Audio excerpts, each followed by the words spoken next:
Halo, selamat pagi Bapak, Ibu, dan saudara-saudari yang dikasihi oleh Tuhan.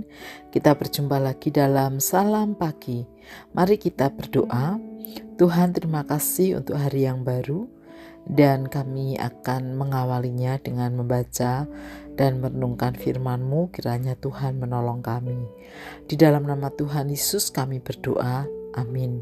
Bapak, Ibu, dan Saudara, kita akan membaca dari kitab Yosua pasal 15. Demikian. Bagian suku Yehuda melalui undi menurut kaum-kaum mereka adalah sampai ke batas tanah Edom, ke padang gurun Sin, ke arah selatan sampai ke ujung selatan. Batas selatan bagi mereka mulai dari ujung laut Asin, dari teluk yang menghadap ke selatan, lalu sampai di sebelah selatan pendakian Akrabim, melintasi Sin, naik dari sebelah selatan Kades Barnea ke Hesron, naik ke Adar, lalu membelok ke Karka, terus ke Amsmon sampai di Wadi Mesir, lalu batasnya berakhir di laut. Itulah batas selatan bagi kamu. Batas timur ialah Laut Asin sampai ke muara Sungai Yordan. Batas pada sisi utara mulai dari teluk di muara Sungai Yordan itu. Batas itu naik ke Bet Hola, melintas pada sebelah utara Bet Araba. Kemudian batas itu naik ke Batu Pohan bin Rebun. Lalu batas itu naik dari lembah Akor ke Debir menuju utara ke Gilgal, di sebelah pendakian Adumim yang di sebelah selatan sungai itu. Kemudian batas itu terus ke arah mata air En Semes dan sampai di En Rogel. Lalu batas itu naik melalui lembah Ben Hinnom di sebelah selatan sepanjang lereng gunung Yebus, yakni Yerusalem. Kemudian batas itu naik ke puncak gunung yang terletak di seberang lembah Hinnom. Di sebelah baratnya, di ujung utara lembah Refaim. Lalu batas itu melengkung dari puncak gunung itu ke mata air Meneftoah dan sampai ke kota-kota pegunungan Efron. Selanjutnya, batas itu melengkung ke Baala, yaitu Kirya Yearim. Kemudian batas itu membelok dari Baala ke barat ke pegunungan Seir, terus ke sebelah utara lereng gunung Yearim, yaitu Kesalon, lalu turun ke Bet Semes dan turun ke Timna. Batas itu sampai ke utara ke lereng gunung Ekron, melengkung ke Sikron, terus ke gunung Baala dan sampai di Yabneel. Lalu batas itu berakhir di laut. Batas baratnya ialah laut besar dan pantainya. Itulah batas-batas sekeliling wilayah orang Yehuda menurut kaumnya. Kepada Kaleb bin Yefune, Yosua memberikan Kiryat Arba, yaitu Hebron, sebagai milik di antara orang Yehuda, sesuai dengan titah Tuhan kepada Yosua. Arba ialah ayah Enak. Kaleb menghalau dari sana ketiga anak laki-laki Enak, Sesai, Ahiman, dan Talmai, keturunan Enak itu. Dari sana ia menyerang penduduk Debir, namun Debir sebelumnya ialah Kiryat Sefer. Berkatalah Kaleb, siapa yang menggempur Kiryat Sefer dan merebutnya, akan kuberikan Aska, anakku, sebagai istrinya. Otniel, anak Kenas, saudara Kaleb, merebut kota itu. Lalu kepadanya Kaleb memberikan Aksa, anaknya, sebagai istrinya. Ketika Aksa tiba, ia membujuk suaminya supaya mereka meminta ladang kepada ayahnya. Pada saat Aksa turun dari keledainya, Kaleb bertanya kepadanya, "Ada apa?" Jawabnya, "Berikanlah kepadaku hadiah tanda berkat. Engkau telah memberikan kepadaku tanah Negeb yang gersang. berikanlah juga kepadaku mata air. Lalu Kaleb memberikan kepadanya mata air di hulu dan di hilir. Inilah milik pusaka suku Yehuda menurut kaumnya. Kota-kota suku Yehuda yang paling jauh di tanah Negeb dekat perbatasan Edom ialah Kabseel, Eder, Yagur, Kina, Dimona, Adada, Kedes, Hasor, Yitnan, Sif, Telem, Bealot, Hasor Hadata, Kiryat Hesron, yaitu Hasor, Amam, Sema, Molada, Hasar, Gada, Hesmon, Bet-Pelet, Hasar Sual, Berseba dan semua kota kecilnya. Baala, Iyim, Esem, Et-Tolat, Kesil, Hurma, Siklak, Matmana, Sansana, Lebaut, Silmhim, Ain, dan Rimon.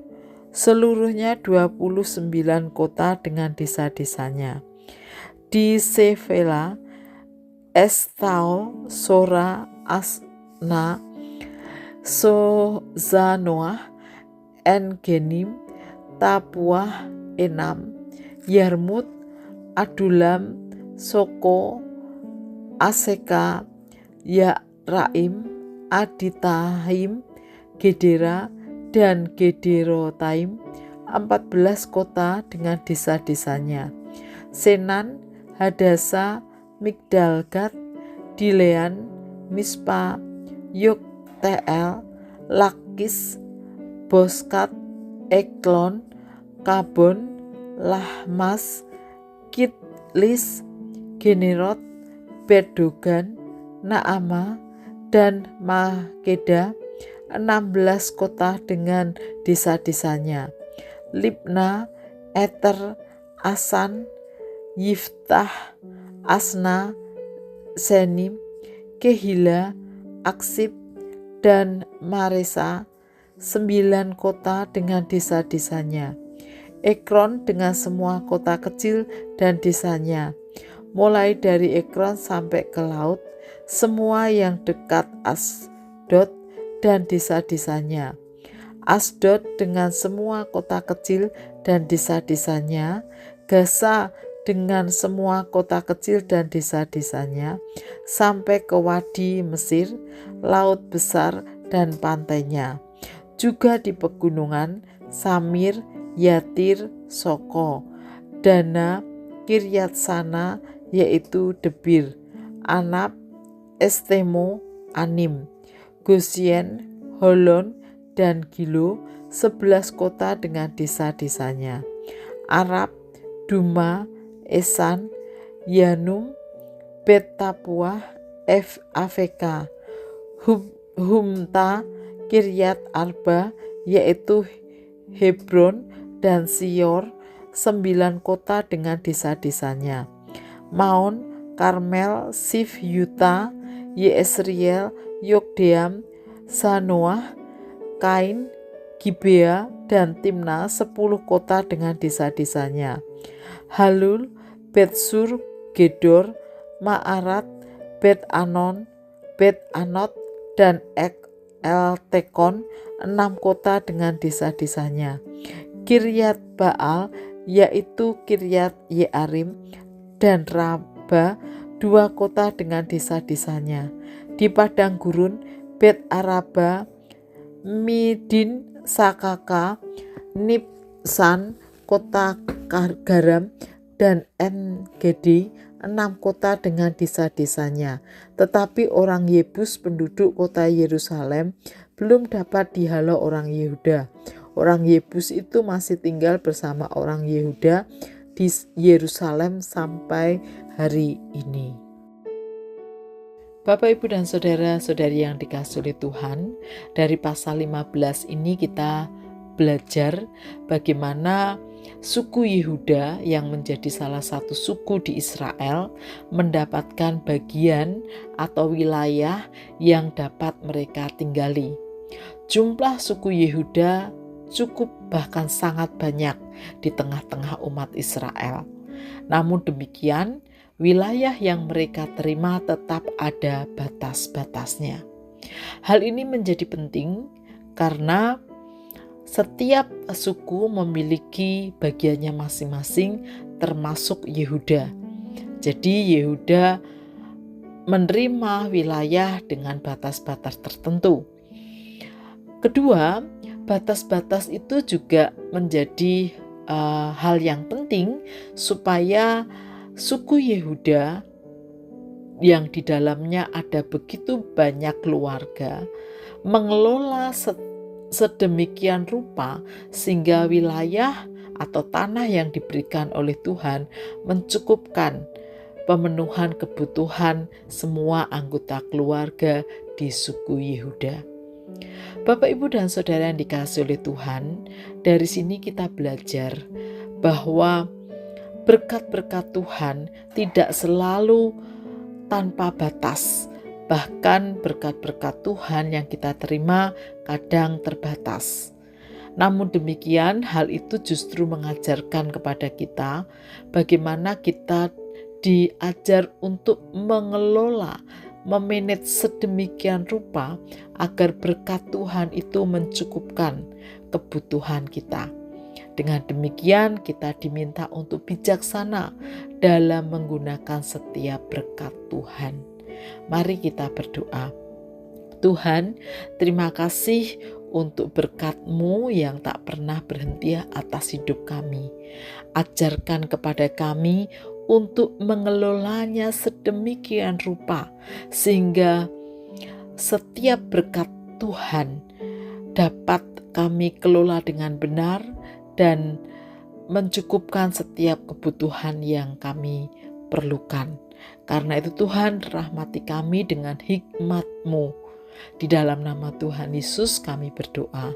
Amin.